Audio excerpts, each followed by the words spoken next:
So, hi, we're here in Hartlepool with the lovely Grace Stubbins. Grace, would you like to just introduce yourself and give us a little bit of information about your art form? Yeah, so I'm a musician. So I have a pretty portfolio career. I do production. I also tour and play in the band Venus Girls. But alongside that, I'm doing bits of freelance, getting involved in like community music and community arts as well. Brilliant. And when and how did you first get involved in the arts? Um, well, I started playing the piano when I was really young, and I used to get lessons. And from that, I would play little classical recitals around Hartlepool. But that was through like my teacher. And then when I was a teenager, I started playing in little bands because I started studying music performance and technology at Hartlepool Sixth Form College. And my first like proper band was called Armpit and the Glitter Babies. And through that, like that's how I kind of learned how to put on shows, how to put on gigs, and just how to actually songwrite and perform in a band, and just market yourselves online as well. It really helped. And that was pretty much my introduction to that realm of performing anywhere. And then from there, I studied at university music production at Leeds College of Music. So then that I was always interested in music therapy, so I made sure to do modules in community music so I could then go on to that in the future. And that's where I met my current band, Venus Girls. And then as well, just being taught about networking, like that's so important, especially these days in the sort of music industry climate, because it's so hard to make a living and just networking and getting involved in like a portfolio career. So I guess that's sort of what I'm trying to do now. Brilliant. And what inspired you to get involved in the arts? I think a lot of it was my family. Just because my dad's very musical, my parents were both very into music when they were younger. They were both punk rockers, so they would always go to gigs. So from an early age, I started going to gigs. From the age of about 12, I saw Arcade Fire, who were like one of my favourite bands at the time.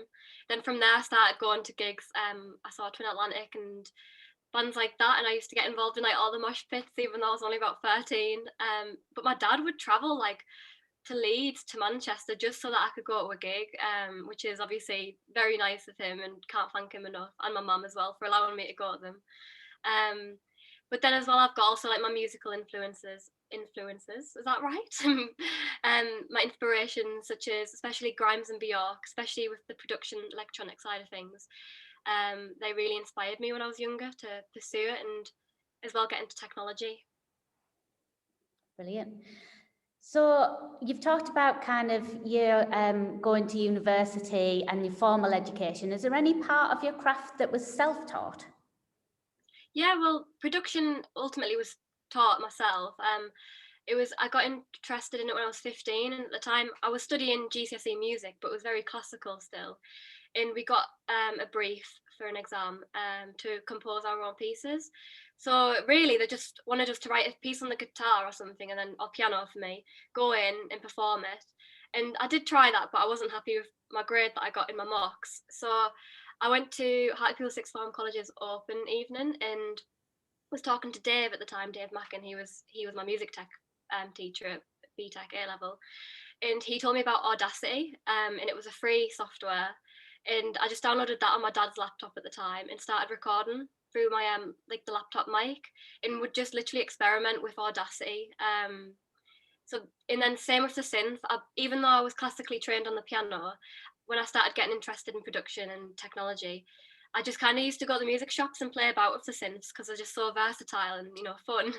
And I just bought it, and even to this day, I still am just experimenting with it. I still sometimes have no clue what I'm doing.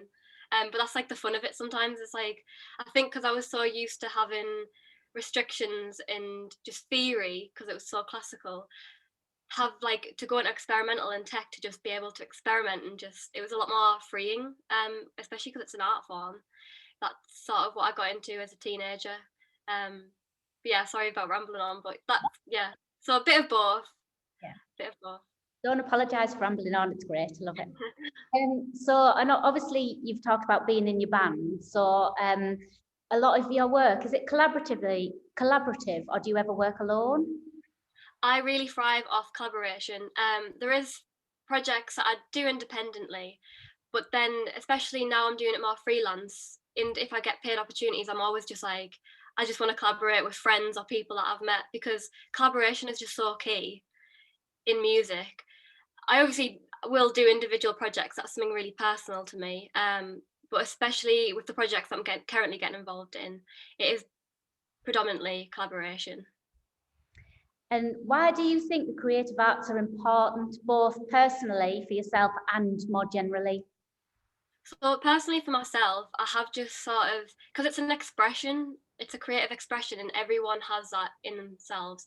And I feel like a lot of restrictions over the years, just since time probably began, maybe, that we've always had this like higher art form, and just seeing it as prestigious and things like that, I just don't agree with. Because art is subjective. Everyone is going to find art, you know, some people will like it, some people won't understand it, but some people will love it. And it's literally just about getting yourself out there and letting yourself express your emotions. And as well, also going on top of that, through study in schools and things like that, they've seen how the arts helps with other subjects such as maths and English. There's so many studies going on, and I feel like they're doing even more now. But it just shows how much it's just so necessary for humans. Like I just feel like it's just been there since time began. Like back prehistoric, they would be doing rituals, singing and dancing. It's just always been, I think it's just to be human, really. Basic human. Yeah, love it. So has lockdown affected your work and any plans for the future?